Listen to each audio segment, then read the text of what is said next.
Hello, Elise and Alex. Here's your sewer scope from today's inspections. Us down in the basement, a little orientation. There's the access point. I'll talk more about that in a little bit. Dropping in. Right away, we're in some water, right when we start to go horizontal. So just to give you kind of orientation, the squiggly water look on the bottom left corner of the screen, that's the top of the pipe, right? So the bottom is on the top right corner. There you go. So obviously where the water is, that's the bottom of the pipe. So for the first 21 feet, about 14 feet total, we're holding water. I didn't see any obstructions. I didn't see anything that would cause any kind of a backup. So the only thing that I can come up with is that part of the pipe has sagged, or it just wasn't bedded very well. So it's a low spot. I don't know if it'll cause any problems. Ultimately, what we'll talk about is coming back in another 18 months to 2 years and to take a look at it, as well as one or two other things. So back to the access point. Again, having that pipe sit up 2.5, 3 feet on the wall, that's very typical of a pipe that's routed to a septic system.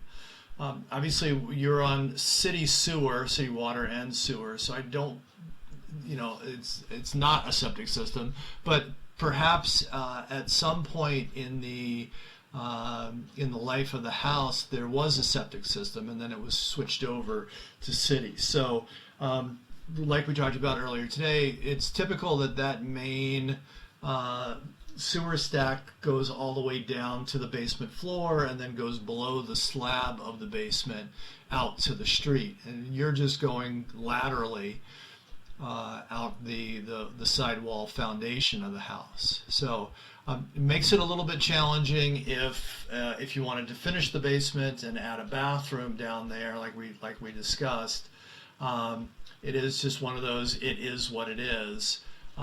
If you want to move forward with the idea of a bathroom down there, then I would really look into getting some quotes and figuring out what kind of an animal that is when it comes to the work needed to be done, and obviously the cost.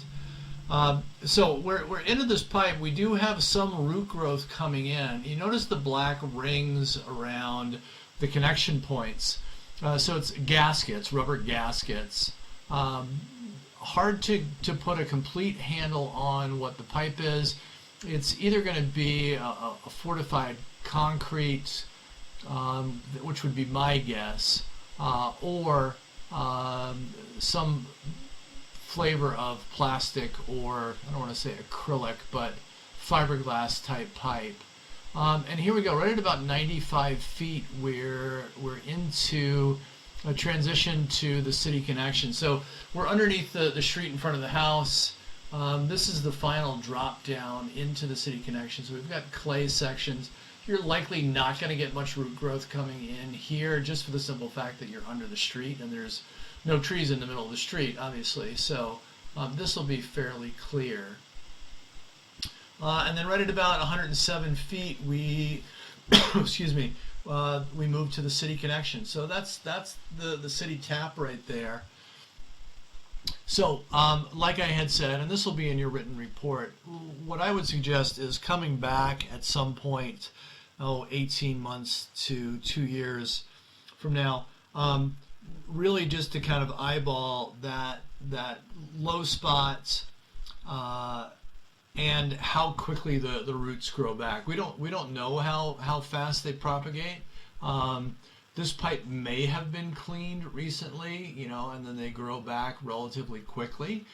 We don't know that. They may grow back, you might have to cut it out once every 10 years, who knows.